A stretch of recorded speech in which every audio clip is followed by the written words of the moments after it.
Precious Lord, take my hand, lead me on, help me stand. I am tired, I am weak, and I am worn. Through the storm, through the night, lead me on to the light. Take my hand, precious Lord, lead me home. I think probably the most hated political person in America is a black conservative. And that's because we refute the entire philosophy of the Democratic Party.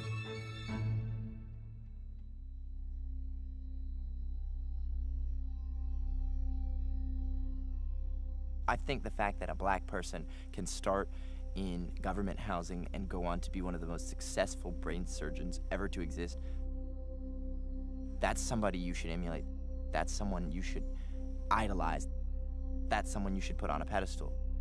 Came from nothing, became a neurosurgeon, one of the greatest men in the world. Some of the things he's done, nobody's ever done in the world.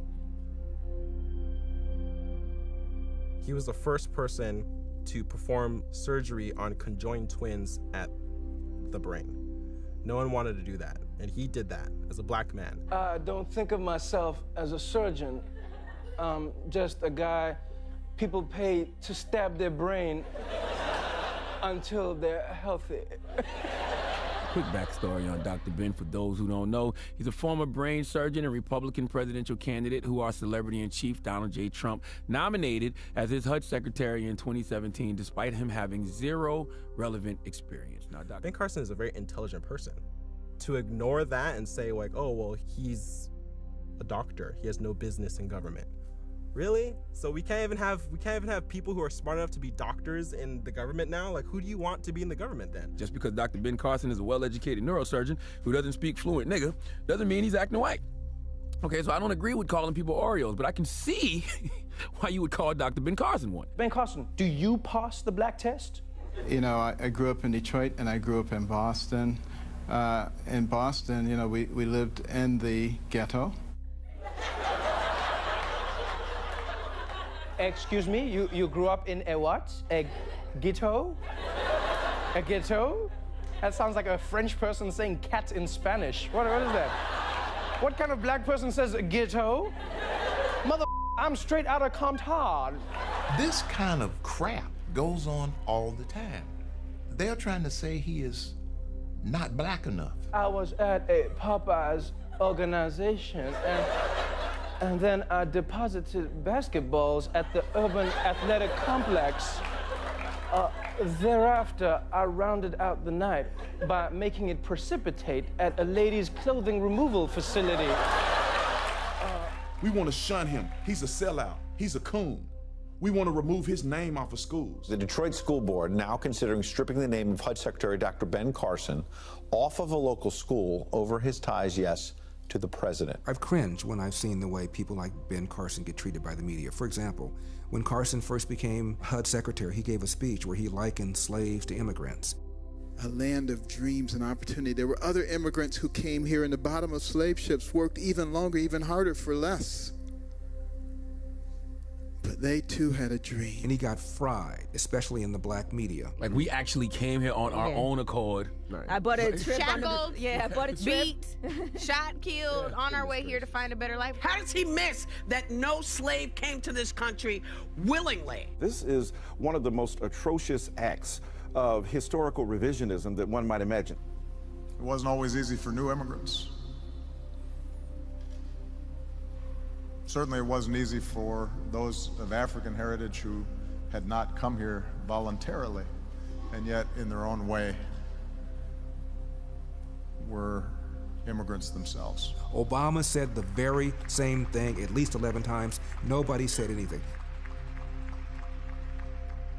The left claims it advocates for black people, but they really advocate for left-wing black people. Reagan won Pennsylvania by the margin of despair, by the margin of the fracture of our coalition. Your time has come.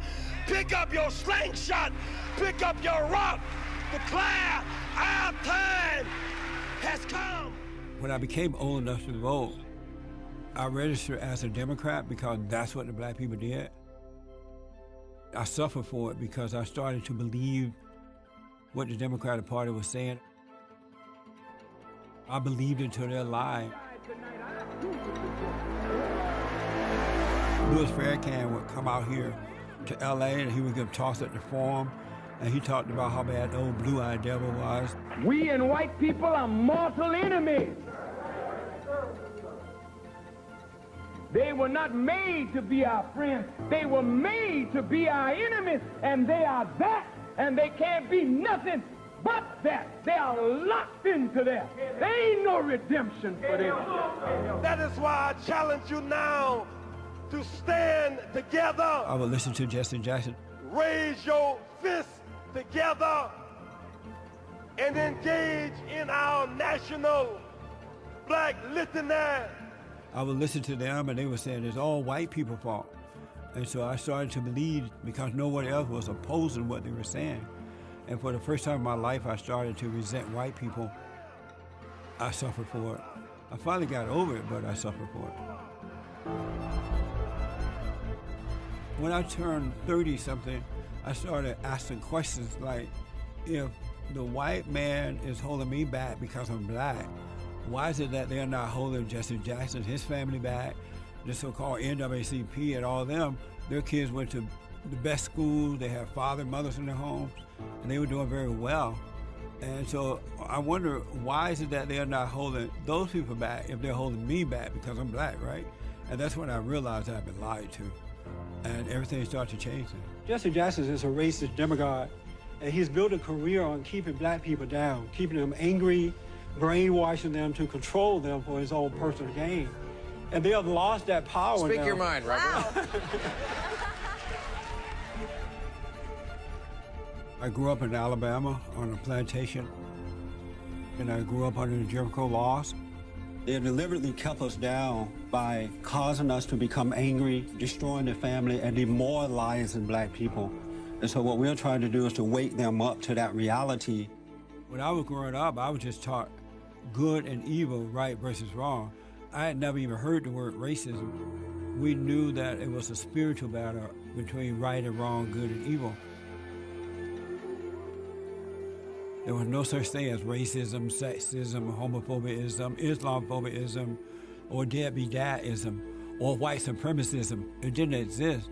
That only came about when we allowed the Democrats to take over. They started making up words to deceive us. We've got to deal with homophobia in all communities, including the black community. A lot of the black civil rights leaders have abandoned the moral high ground and have perverted the civil rights movement to the point where it's become a part of a race grievance industry.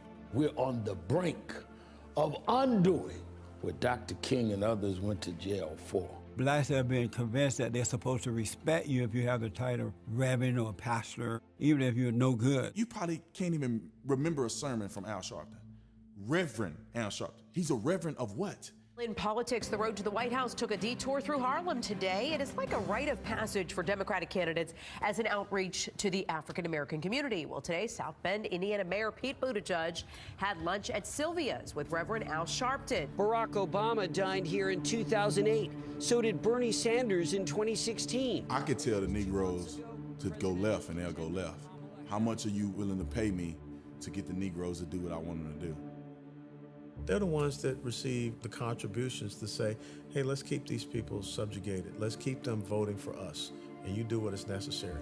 And help us to squelch these voices that are rising up in opposition to what we believe. They're leading the narratives that others want them to lead.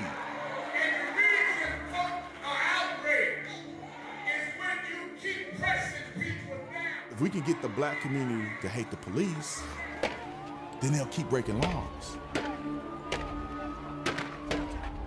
So we got to keep black people angry, stirred up, angry, ticked off.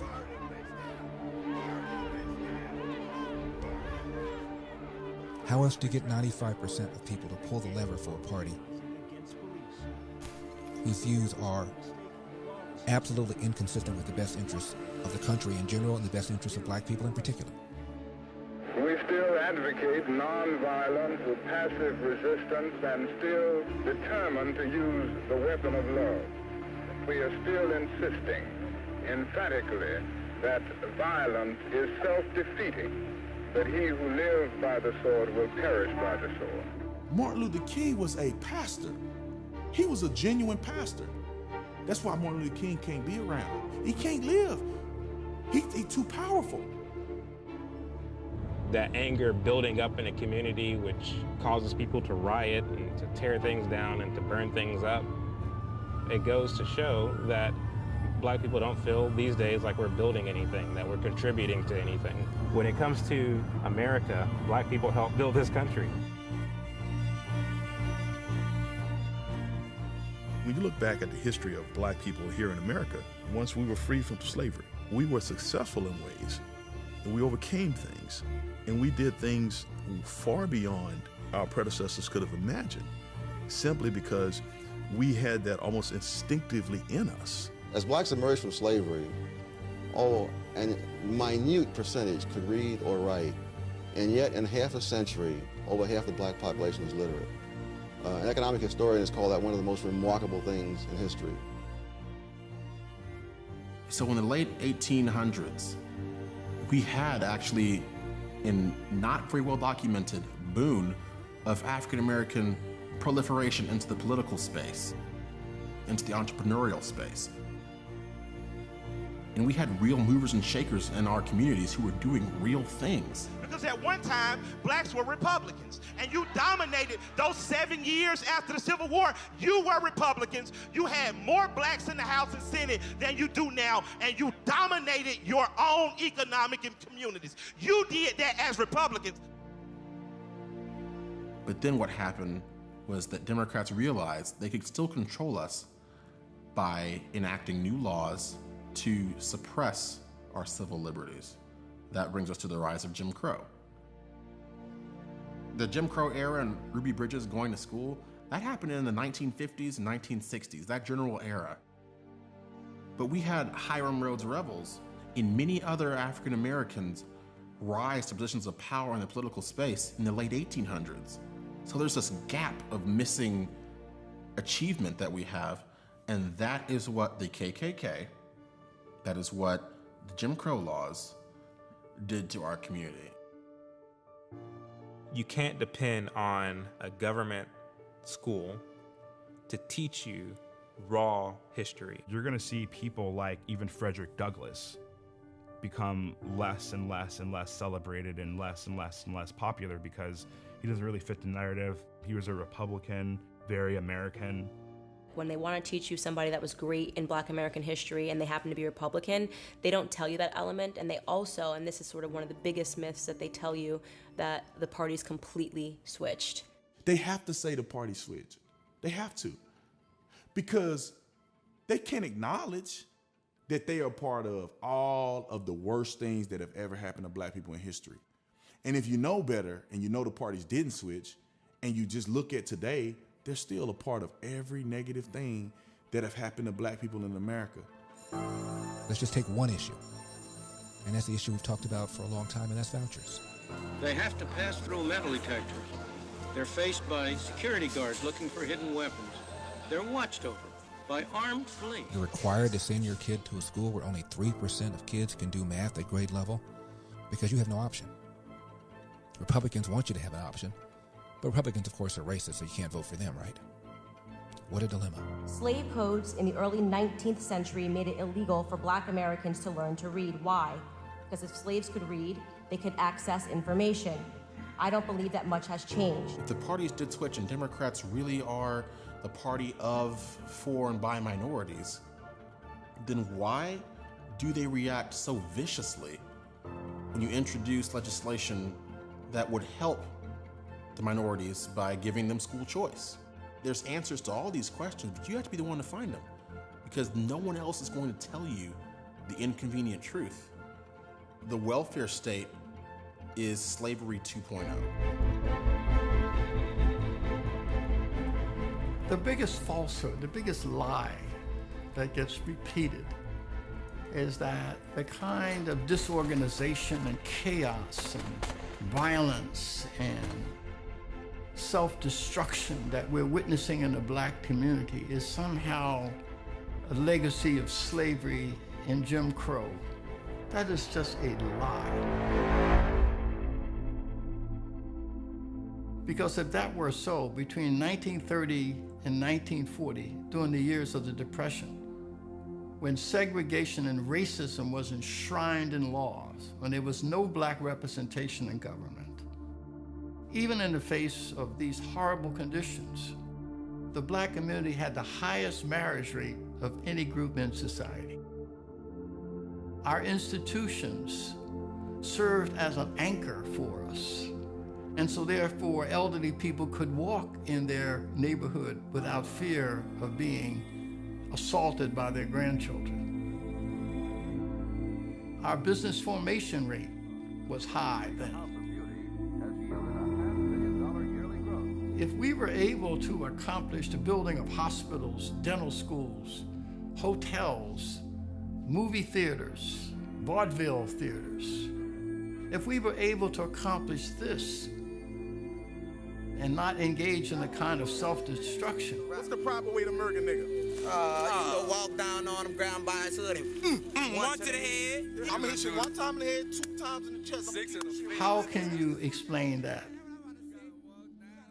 How is that possible in a society that has experienced so much social progress that we are seeing a decline in the black community? The statistics of illegitimacy, crime rates, and illiteracy have worsened since the time of segregation and Jim Crow.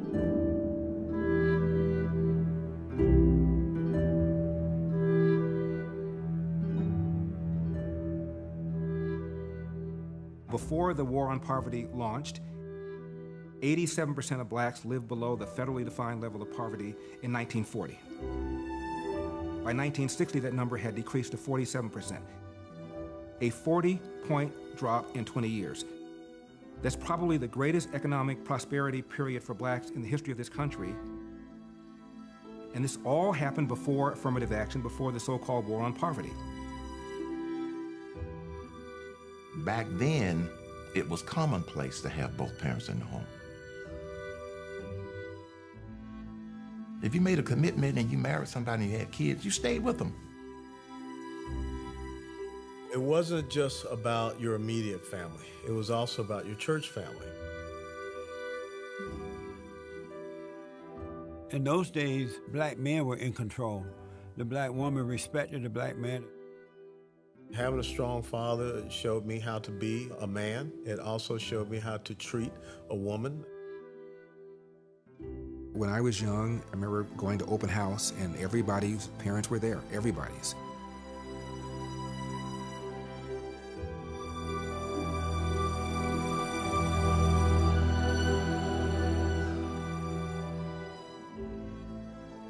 Up until 1962-63, 85% of all black families had a man and a woman raising children. But that all changed in the 60s.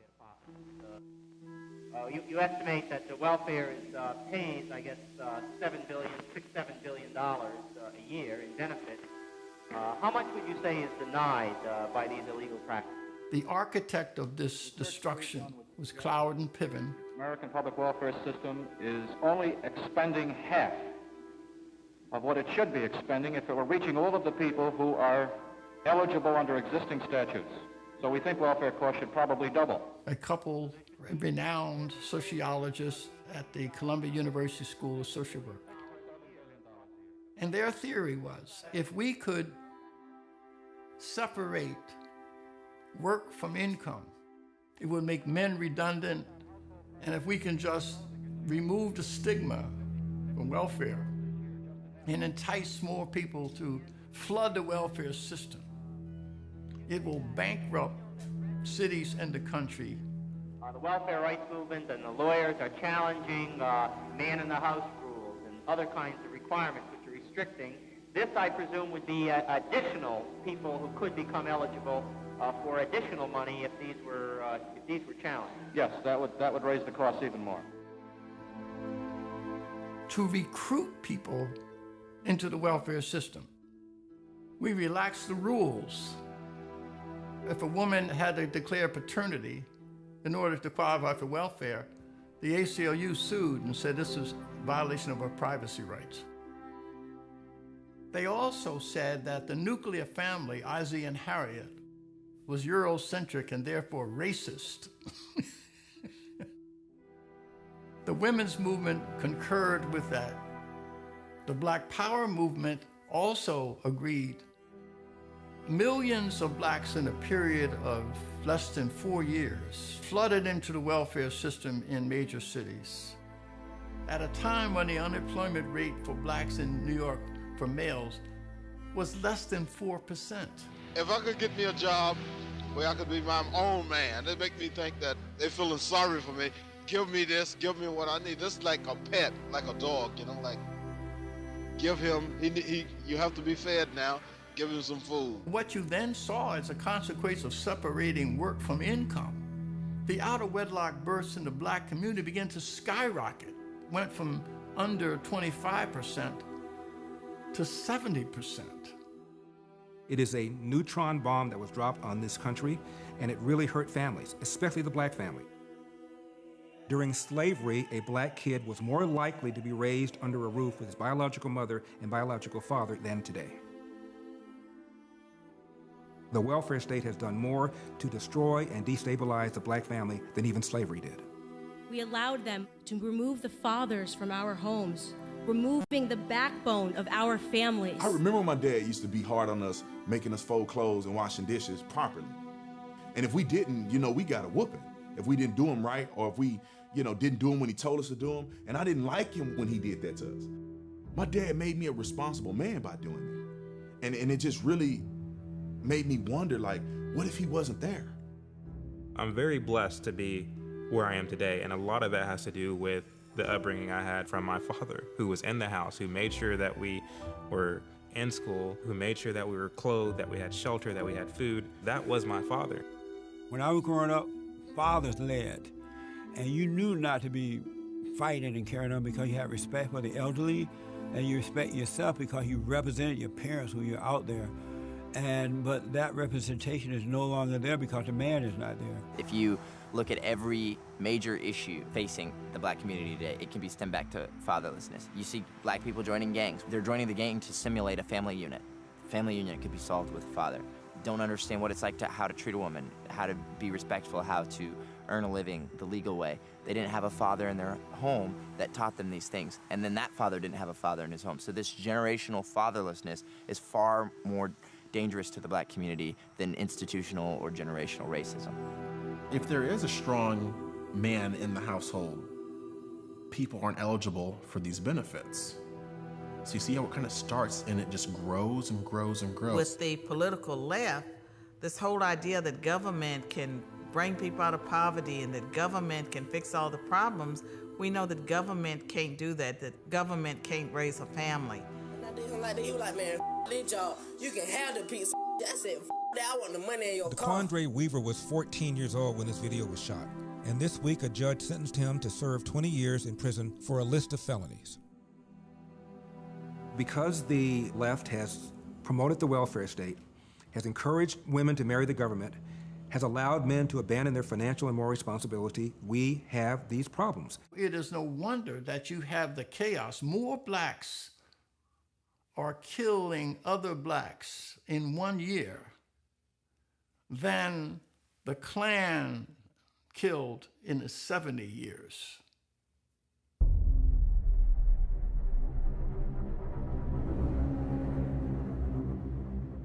We are on autopilot in the destruction of our own communities. Black on black crime is something that our media tells us that we're not allowed to talk about. Over 93% of black homicide victims are killed by other black people. We are not supposed to be outraged, and we're not told to remember the names of those victims. Because if we begin to focus on that area, something that is causing real harm and devastation to our communities, we might uncover the truth. Our inner cities are all by Democrat design. like Chicago, like Baltimore, and like Detroit, they have been run by Democrats for decades. We have been made to believe that the conditions in our cities are normal. We're supposed to turn a blind eye to the corruption, to the crime, to the gangs, and instead focus on what our media deems of more importance. We are instead told that we should be focusing on white people. We're supposed to be reactive and angry and fearful about white supremacy, when in fact, it is liberal supremacy that is harming our communities. In the inner cities, who's killing who? Back in slavery, they used to rip the families apart, take the father out of the home. Now we removing ourselves from the home. These are things that I believe have gotten us to the point where we are on autopilot for the liberal movement. You begin to ask yourself, why is it that more black women are getting abortions than any other ethnic group? And you begin to look at maps of where these Planned Parenthood clinics are situated. 77% of Planned Parenthood abortion mills are located in the inner cities. Somehow, the script was flipped, and so it became a civil right to abort a child. It is her body, it is her right, it is her decision. It became a woman's reproductive right, but nobody really examined the motives behind it. 52% of all African-American pregnancies end in abortion, 1,786 a day. And since 1973, over 20 million African Americans have been killed by abortion alone. For more federal funding for Planned Parenthood. The Democratic Party has always been focused on pushing eugenics and abortion on the black community. Margaret Sanger, the woman that ultimately founded what became Planned Parenthood, believed that certain people were degenerate, were unworthy of living. And if you're one of those persons, perfectly okay for you to be eliminated. Whether you're talking about Margaret Sanger's strategies back then, or you're talking about Planned Parenthood's tactics of today, they're still able to Trojan horse the black community.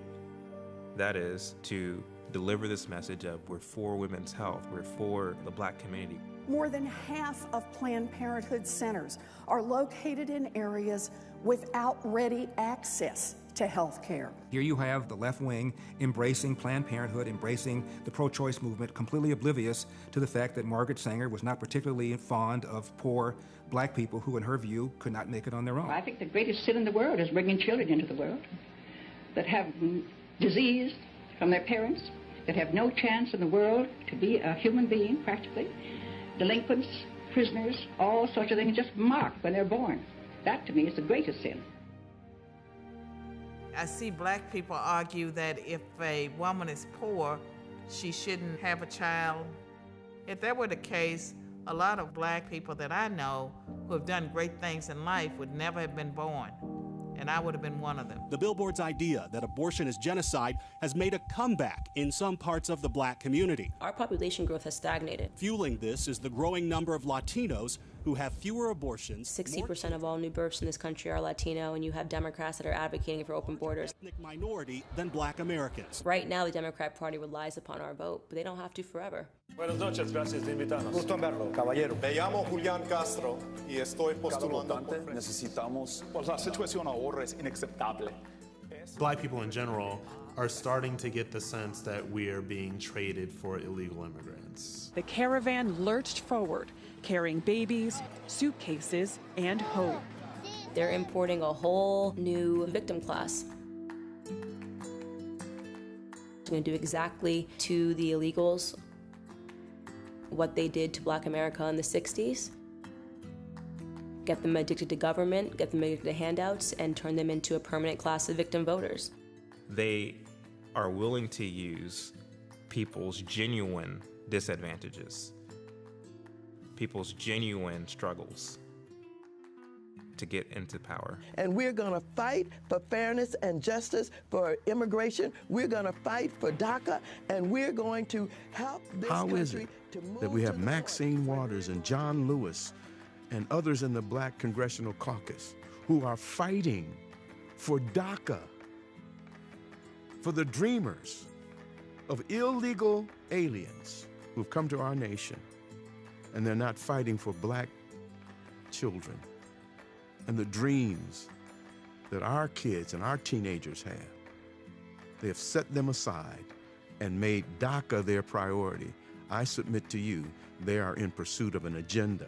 The black community has literally been destroyed by racist, illegal immigration, and we're not going to have it. When my people do a crime, we get 3 strikes. Your people do a crime, they get amnesty, they get benefits, and they're Blacks are protesting the fact that for the last 50 years, they're living in cities that are the most dangerous, disinvested places, and they've been run by liberal black Democrats. But they've got no alternative to express that discontent. The black community is low-hanging fruit for the Republican Party. And the fact that they're not making a more concerted effort to message to our community aggressively is a huge mistake. First, they have to be serious about whether or not they want minorities in the party. And if they are, then they need to totally rethink how they're going about it.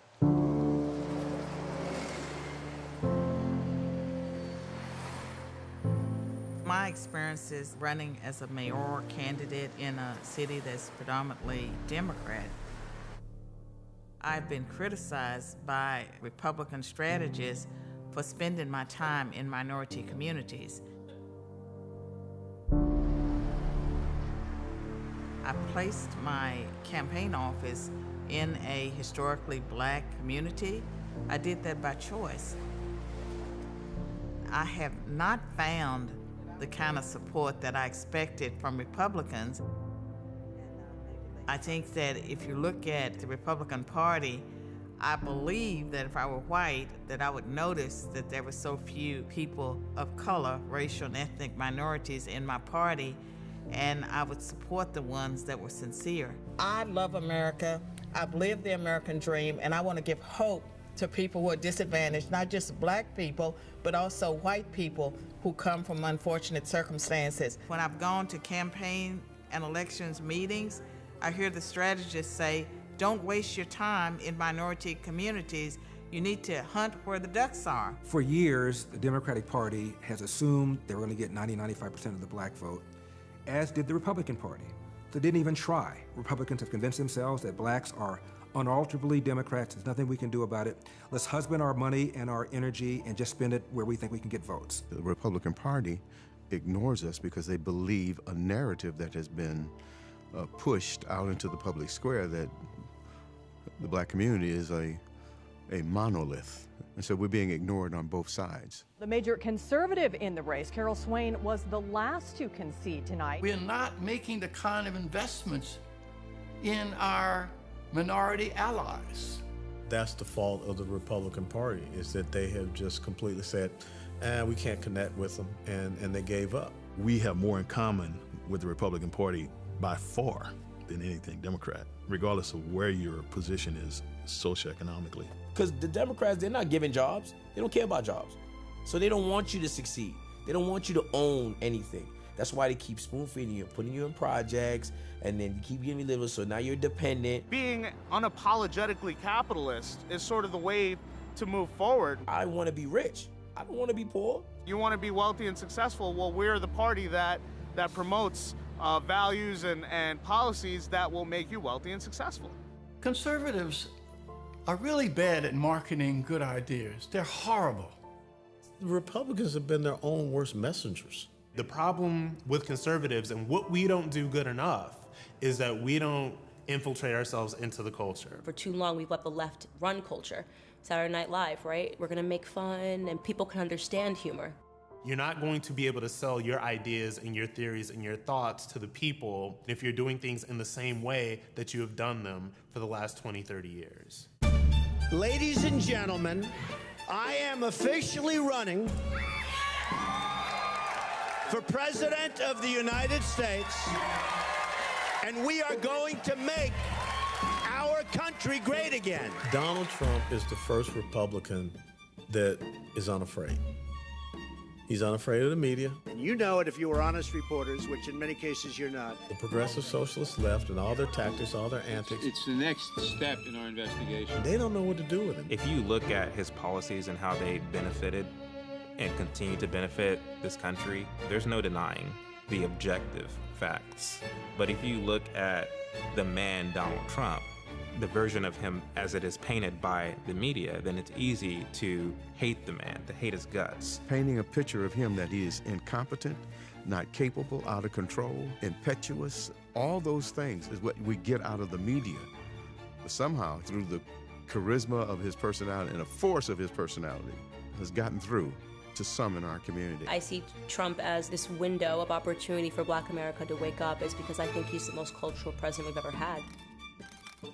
He was taking photos with rappers. He was always part of the culture. You got this guy that talks shit, WrestleMania, he was doing this, he was doing that, and he's president? He made politics cool again. Donald Trump is not in charge of the law in our country. Because you'd be in jail. You can see the realness. He's a New Yorker, man. And he talks like one. He has that the bravado like one. Jeb wants to be, he wants to be a tough guy. He wants to be a tough guy tonight. I didn't take the property. A lot of young Black people, that's why they're drawn to him. If people spoke to Black people the way Donald Trump does, bluntly, without condescension. Look how much African American communities have suffered under Democratic control. To those I say the following: what do you have to lose? Donald Trump is facing a new backlash. What the hell do you have to lose? The best pitch. Trump's latest attempted outreach to a larger voting bloc is already being called ignorant. So disrespectful and so condescending. How condescending, how offensive, how racist, whatever. He was right. What do you have to lose? You're living in poverty. Your schools are no good. You have no jobs. 58% of your youth is unemployed. The audacity to stare Black America in the face and say, hello, wake up, you're already losing, look at your communities, everything's run down, what's the big deal, take a chance on Trump. People, Black and white and brown, who did not go to college, had felt ignored by the elites of both parties. And Trump turned over the tables in the temple. You can say he's unartful, he's not articulate, he's not smooth, or whatever. People really don't care. People are tired of politicians that say one thing and do something else. And especially we're starting to see in the Black community. They want to see some change. They want to see something different. And that's why Blacks feeling as if their conservatives is on the rise. They're looking at the results. You think you can bully people to stop doing something, right? Call us coons, all them type of names, right? Usually people run into their little cubby holes after that. It's a new movement now, and we want all the smoke. It's really clear. People told me not to wear the MAGA hat, so I bought the biggest MAGA hat. Then I bought a bigger one. So next time somebody say something to me, duh, common sense, a bigger one. It's simple math, really, when you put it all together. Yeah, I'm Black, I'm not Democrat, Peter MAGA hat. Ooh, they try to take my guns, I can't go like that. Ooh, they try to take our funds, I can't go like that. Ooh, they try to ban our speech, I can't go like that. Yeah, I'm Black, I'm not Democrat, Peter MAGA hat. It was Donald Trump who woke me up, man. At first, when he was nominated and he was elected, I was not a big fan, but to see the things he's done for Black community, to see things he's done for America in particular, I'm a huge fan now, and he has my support. We are in historical times, because people are waking up. People are changing. Humans are naturally conservative. You grow up being told to work hard for what you got. You don't grow up being told you're going to get something because you just want it. You're saying, like, you ain't got to work for it. When I went in the store, and I tried to get a Snickers, and they ain't had no money for it, I'm going to smack my hand, put that Snickers back. You feel me? We can't afford that. You know what I'm saying? But Democrats, they say, hey, we give you everything for free. That ain't reality. Black America is starting to get it.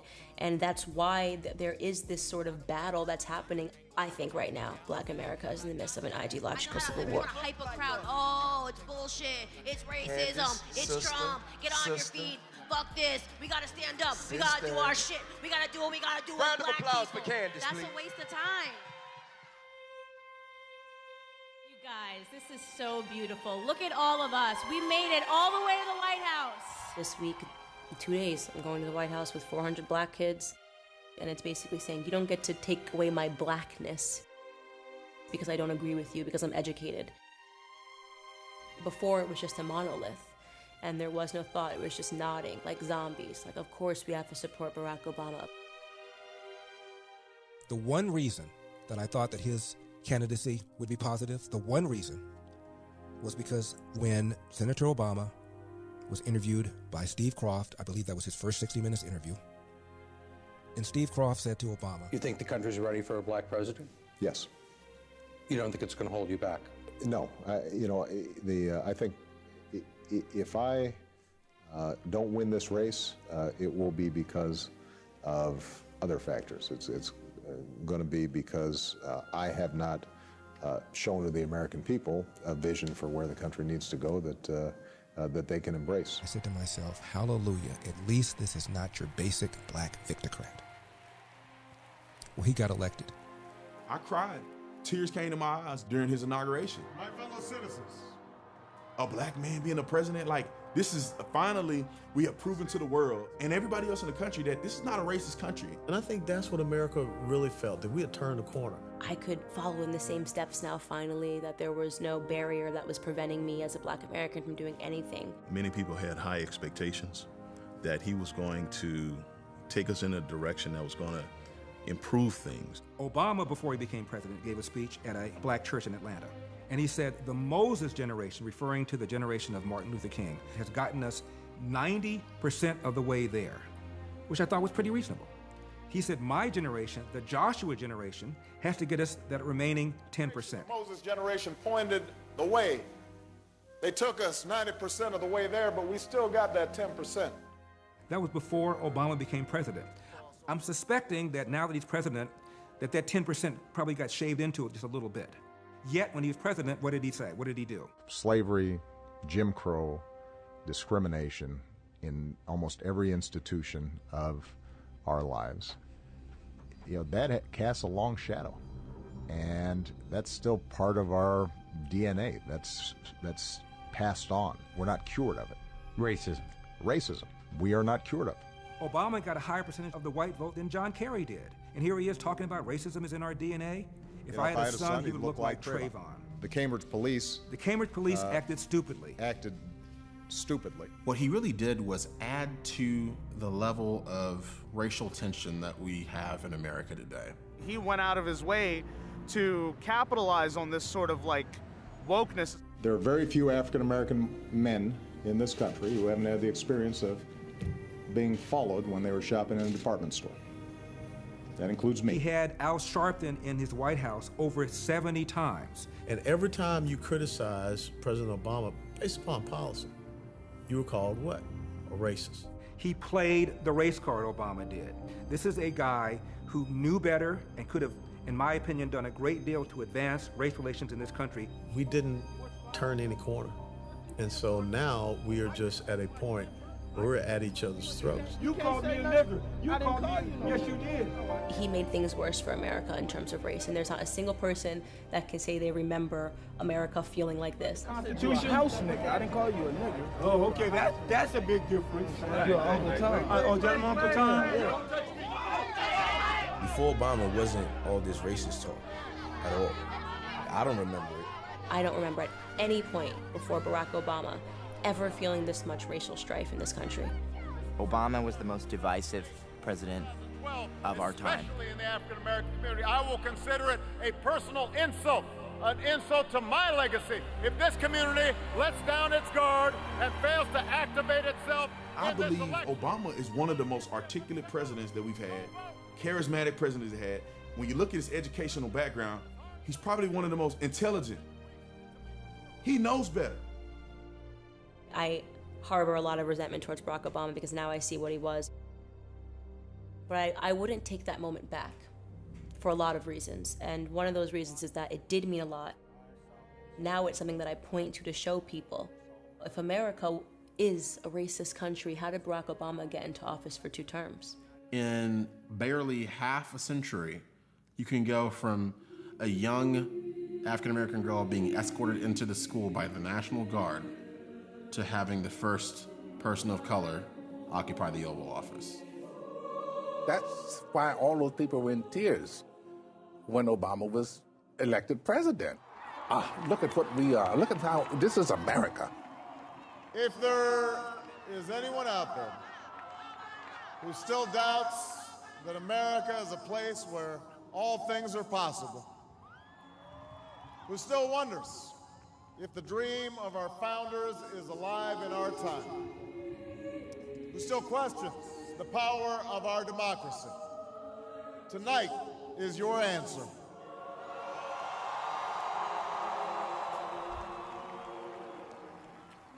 It's the answer told by lines that stretched around schools and churches in numbers this nation has never seen.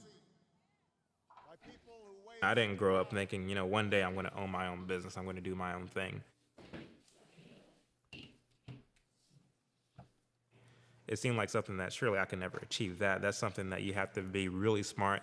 You have to come from money. You have to have a huge set of capital before you can even start a business. That's something that's too lofty for me. I would never accomplish that, so I didn't even think about it. If you have some material and stuff that you're needing, I would like to get it to a place where you can call him, and if we have it in the shop, he can run it to you. Early in my 20s, when I began to go into a transition, if you will, of learning more about policy,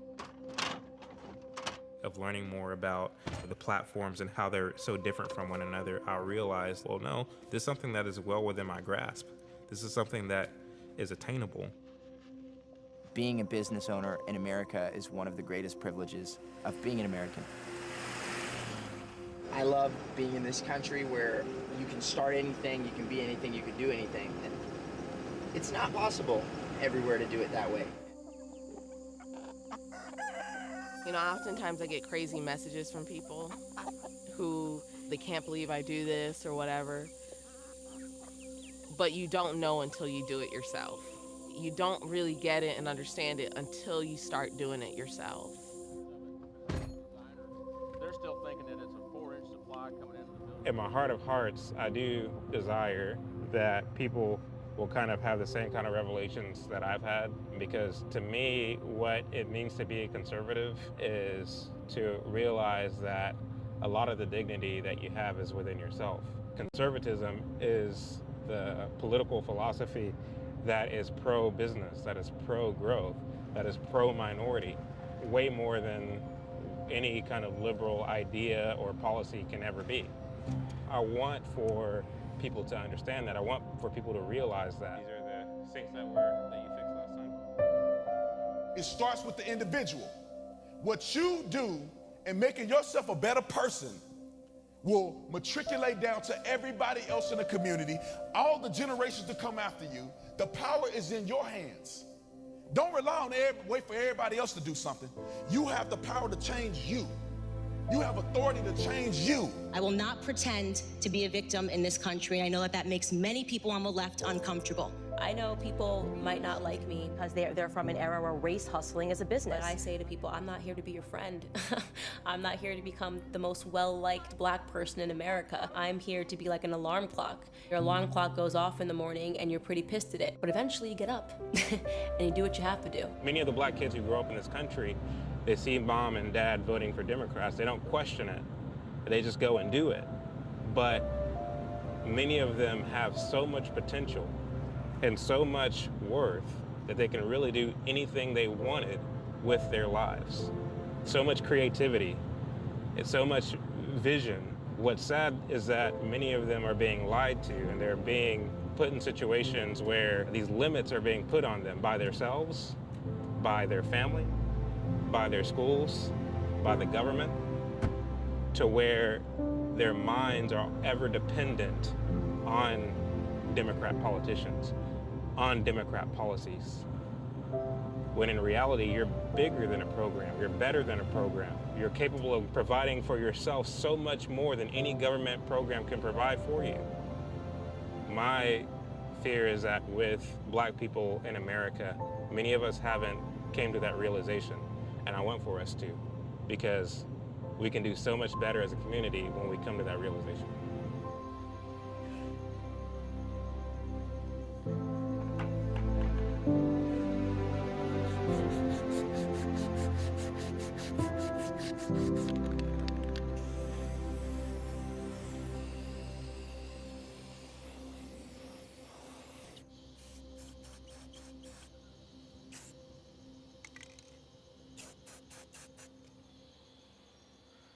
Alrighty, that'll do it.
Precious Lord, take my hand, lead